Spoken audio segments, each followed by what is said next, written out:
एक टीम की तरह दिन रात काम कर रहे हैं और मैं हमारे देश के राज्य सरकारों की भी इस बात के लिए प्रशंसा करूंगा कि वो इस महामारी से निपटने में बहुत सक्रिय भूमिका निभा रही है। स्थानीय प्रशासन, राज्य सरकारें जो जिम्मेदारी निभा रही हैं, उसकी कोरोना के खिलाफ लड़ाई में बहुत बड़ी भूमिका है। उनका ये परिश्रम बहुत प्रशंसनीय है।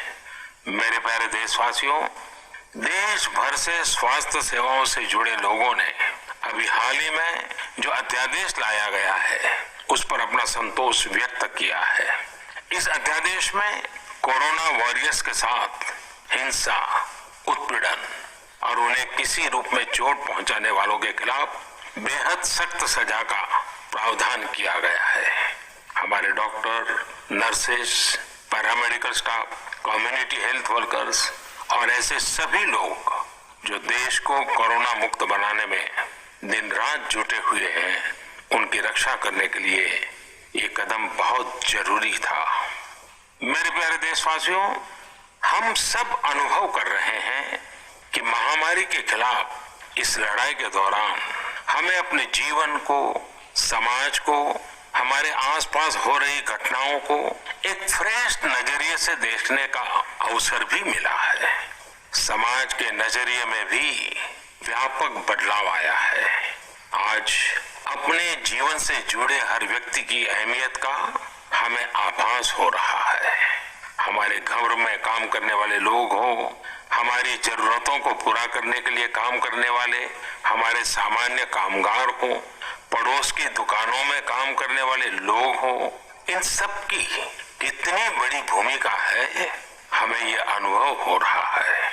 इसी तरह जरूरी सेवाओं की डिलीवरी करने वाले लोग, मंडियों में काम करने वाले हमारे मजदूर भाई बहन, हमारे आस पड़ोस के ऑटो चालक, रिक्शा चालक, आज हम अनुभव कर रहे हैं कि इन सब के बिना हमारा जीवन कितना मुश्किल हो सकता है। आजकल सोशल मीडिया में हम सब लोग लगातार देख रहे हैं कि लॉकडाउन के दौरान लोग अपने इन साथियों को न सिर्फ याद कर रहे हैं, उनकी जरूरतों का ध्यान रख रहे हैं, बल्कि उनके बारे में बहुत सम्मान से लिख भी रहे हैं। आज देश के हर कोने से ऐसी तस्वीरें आ रही हैं कि लोग सफाई कर्मियों पर पुष्प वर्षा कर रहे हैं। पहले उनके काम को संभवतः आप भी कभी नोटिस नहीं करते थे। डॉक्टर हो, सफाई कर्मी हो, अन्य सेवा करने वाले लोग हो, इतना ही नहीं, हमारी पुलिस व्यवस्था को लेकर भी आम लोगों की सोच में काफी बदलाव हुआ है। पहले पुलिस के विषय में सोचते ही नकारात्मकता के सिवाय हमें कुछ नजर नहीं आता था।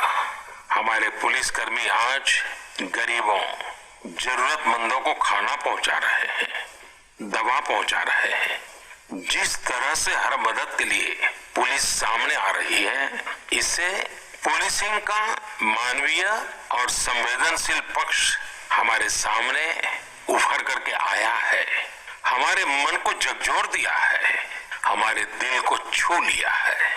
एक ऐसा अवसर है जिसमें आम लोग पुलिस से भावात्मक तरीके से जुड़ रहे हैं।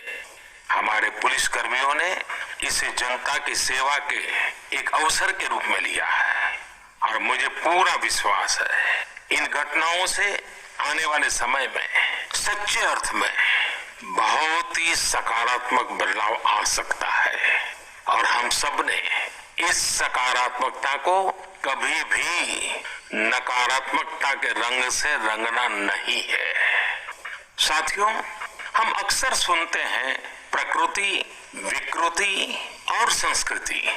इन शब्दों को एक साथ देखें और इसके पीछे के भाव को देखें तो आपको जीवन को समझने का भी एक नया द्वार खुलता हुआ दिखेगा। अगर मानव प्रकृति की चर्चा करें तो ये मेरा है, मैं इसका उपयोग करता हूँ। इसको और इस भावना को बहुत स्वाभाविक माना जाता है, किसी को इसमें कोई ऐतराज नहीं होता। इसे हम प्रकृति कह सकते हैं। लेकिन जो मेरा नहीं है, जिस पर मेरा हक नहीं है, उसे मैं दूसरे से छीन लेता हूँ, उसे छीनकर उपयोग में लाता हूँ, तो हम इसे विकृति कह सकते हैं। इन दोनों से परे, प्रकृति और विकृति से ऊपर जब कोई संस्कारित मन सोचता है या व्यवहार करता है तो हमें संस्कृति नजर आती है।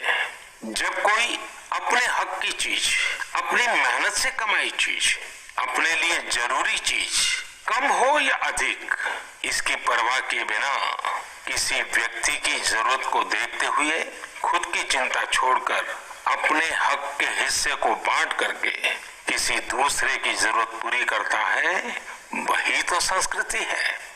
साथियों, जब कसौटी का काल होता है तब इन गुणों का परीक्षण होता है। आपने पिछले दिनों देखा होगा कि भारत ने अपने संस्कारों के अनुरूप, हमारी सोच के अनुरूप, हमारी संस्कृति का निर्वहन करते हुए कुछ फैसले लिए। संकट की संभवतः इसके पीछे एक बहुत बड़ा कारण सैकड़ों वर्षों की हमारी गुलामी का कालखंड रहा है। इस वजह से कभी कभी हमें अपने ही शक्ति पर विश्वास नहीं होता है, हमारा आत्मविश्वास कम नजर आता है। इसलिए हम अपने देश की अच्छी बातों को, हमारे पारंपरिक सिद्धांतों को एविडेंस बेस्ड रिसर्च के आधार पर आगे बढ़ाने के बजाय उसे छोड़ देते हैं, उसे हीन समझने लगते हैं। भारत की युवा पीढ़ी को अब इस चुनौती को स्वीकार करना होगा। जैसे विश्व ने योग को सहज स्वीकार किया है, वैसे ही हजारों वर्षों पुराने हमारे आयुर्वेद के सिद्धांतों को, इसके लिए युवा पीढ़ी को संकल्प लेना होगा और दुनिया जिस भाषा में समझती है उस वैज्ञानिक भाषा में हमें समझाना होगा, कुछ करके दिखाना होगा। साथियों, वैसे कोविड-19 के कारण कई सकारात्मक बदलाव हमारे काम करने के तरीके, हमारी जीवन शैली और हमारी आदतों में भी स्वाभाविक रूप से अपनी जगह बना रहे हैं। आपने सबने भी महसूस किया होगा इस संकट ने कैसे अलग अलग विषयों पर हमारी समझ और हमारी चेतना को जागरूक किया है। जो असर हमें अपने आसपास देखने को मिल रहे हैं, इनमें सबसे पहला है मास्क पहनना और अपने चेहरे को ढककर रखना। कोरोना की वजह से बदलते हुए हालात में मास्क भी हमारे जीवन का हिस्सा बन रहा है। वैसे हमें इसकी भी आदत कभी नहीं रही कि हमारे आसपास के बहुत सारे लोग मास्क में दिखे, लेकिन अब वो यही रहा है। हाँ, इसका ये मतलब नहीं है कि जो मास्क लगाते हैं वे सभी बीमार हैं। और जब मैं मास्क की बात करता हूँ तो मुझे एक पुरानी बात याद आती है। आप सबको भी याद होगा, एक जमाना था कि हमारे देश के कई ऐसे इलाके ऐसे होते थे कि वहां अगर कोई नागरिक फल खरीदता हुआ दिखता था तो आस पड़ोस के लोग उसको जरूर पूछते थे, क्या घर में कोई बीमार है? यानी फल मतलब बीमारी में ही खाया जाता है, ऐसी एक धारणा बनी हुई थी। हालांकि समय बदला और ये धारणा भी बदली। वैसे ही मास्क को लेकर भी धारणा अब बदलने वाली ही है। अब देखिएगा, मास्क अब सभ्य समाज का प्रतीक बन जाएगा। अगर बीमारी से खुद को बचना है और दूसरों को भी बचाना है तो आपको मास्क लगाना पड़ेगा। और मेरा तो सिंपल सुझाव रहता है, गमछा मुंह ढकना है। साथियों, हमारे समाज में एक और बड़ी जागरूकता ये आई है कि अब सभी लोग ये समझ रहे हैं कि सार्वजनिक स्थानों पर थूकने के क्या नुकसान हो सकते हैं। यहाँ वहाँ कहीं पर भी थूक देना गलत आदतों का हिस्सा बना हुआ था। ये स्वच्छता और स्वास्थ्य को गंभीर चुनौती भी देता था। वैसे एक तरह से देखें तो हम हमेशा से ही इस समस्या को जानते रहे, लेकिन ये समस्या समाज से समाप्त होने का नाम ही नहीं ले रही थी। अब वो समय आ गया है कि इस बुरी आदत को हमेशा हमेशा के लिए खत्म कर दिया जाए। कहते भी हैं कि बेटर लेट देन नेवर, तो देर भले हो गई हो, लेकिन अब ये थूकने की आदत छोड़ देनी चाहिए। ये बातें जहां बेसिक हाइजीन का स्तर बढ़ाएंगी, वहीं कोरोना संक्रमण को फैलने से रोकने में भी मदद करेगी। मेरे प्यारे देशवासियों, ये सुखद संयोग ही है कि आज जब आपसे मैं मन की बात कर रहा हूं तो अक्षय तृतीया का पवित्र पर्व भी है। साथियों, क्षय का अर्थ होता है विनाश, लेकिन जो कभी नष्ट नहीं हो, जो कभी समाप्त नहीं हो, वो अक्षय है। अपने घरों में हम सब इस पर्व को हर साल मनाते हैं, लेकिन इस साल हमारे लिए इसका विशेष महत्व है। आज के कठिन समय में यह एक ऐसा दिन है जो हमें याद दिलाता है कि हमारी आत्मा, हमारी भावना अक्षय है। यह दिन हमें याद दिलाता है कि चाहे कितनी भी कठिनाइयां रास्ता रोके, चाहे कितनी भी आपदाएं आए, चाहे कितनी भी बीमारियों का सामना करना पड़े, इनसे लड़ने और जूझने की मानवीय भावनाएं अक्षय है।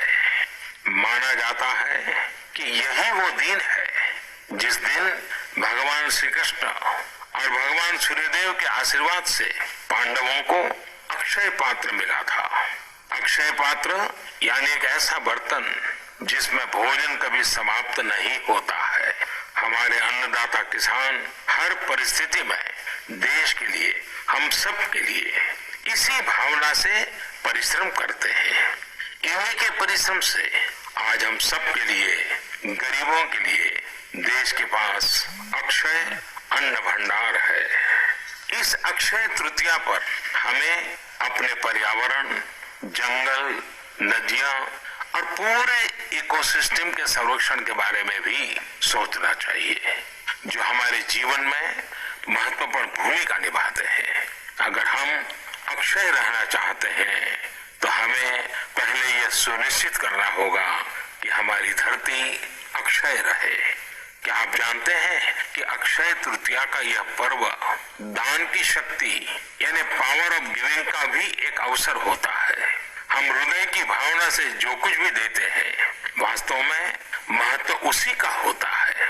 यह बात महत्वपूर्ण नहीं है कि हम क्या देते हैं और कितना देते हैं। संकट के इस दौर में हमारा छोटा सा प्रयास हमारे आसपास के बहुत से लोगों के लिए बहुत बढ़ाता है। और इसलिए ये समझना आसान है कि क्यों इस दिन को लोग किसी भी शुभ कार्य को प्रारंभ करना पसंद करते हैं। क्योंकि आज कुछ नया शुरू करने का दिन है, तो ऐसे में क्या हम सब मिलकर अपने प्रयासों से अपनी धरती को अक्षय और अविनाशी बनाने का संकल्प ले सकते हैं? साथियों, आज भगवान बसवेश्वर जी की भी जयंती है। ये मेरा सौभाग्य रहा है कि मुझे भगवान बसवेश्वर की स्मृतियां और उनके संदेश से बार बार जुड़ने का, सीखने का अवसर मिला है। देश और दुनिया में भगवान बसवेश्वर के सभी अनुयायियों को उनकी जयंती पर बहुत बहुत शुभकामनाएं। साथियों, रमजान का भी पवित्र महीना शुरू हो चुका है। जब पिछली बार रमजान मनाया गया था तो किसी ने सोचा भी नहीं था कि इस बार रमजान में इतनी बड़ी मुसीबतों का भी सामना करना पड़ेगा। लेकिन अब जब पूरे विश्व में ये मुसीबत आ ही गई है, तो हमारे सामने अवसर है इस रमजान को संयम, सद्भावना, संवेदनशीलता और सेवा भाव का प्रतीक बनाएं। इस बार हम पहले से ज्यादा इबादत करें ताकि ईद आने से पहले दुनिया कोरोना से मुक्त हो जाए और हम पहले की तरह उमंग और उत्साह के साथ ईद मनाएं। मुझे विश्वास है कि रमजान के इन दिनों में स्थानीय प्रशासन के दिशा निर्देशों का पालन करते हुए कोरोना के खिलाफ चल रही इस लड़ाई को हम और मजबूत करेंगे। सड़कों पर, बाजारों में, मोहल्लों में फिजिकल डिस्टेंसिंग के नियमों का पालन अभी बहुत आवश्यक है। मैं आज उन सभी कम्युनिटी लीडर्स के प्रति भी आभार प्रकट करता हूं जो 2 गज दूरी और घर से बाहर नहीं निकलने को लेकर लोगों को जागरूक कर रहे हैं। वाकई कोरोना ने इस बार भारत समेत दुनिया भर में त्योहारों को मनाने का स्वरूप ही बदल दिया है, रंग रूप बदल दिए हैं। अभी पिछले दिनों ही हमारे यहाँ भी बिहू, बैसाखी, पुथंडू, विशु, ओडिया न्यू ईयर, ऐसे अनेक त्योहार आए। हमने देखा कि लोगों ने कैसे इन त्योहारों को घर में रहकर और बड़ी सादगी के साथ और समाज के प्रति शुभ चिंतन के साथ त्योहारों को मनाया।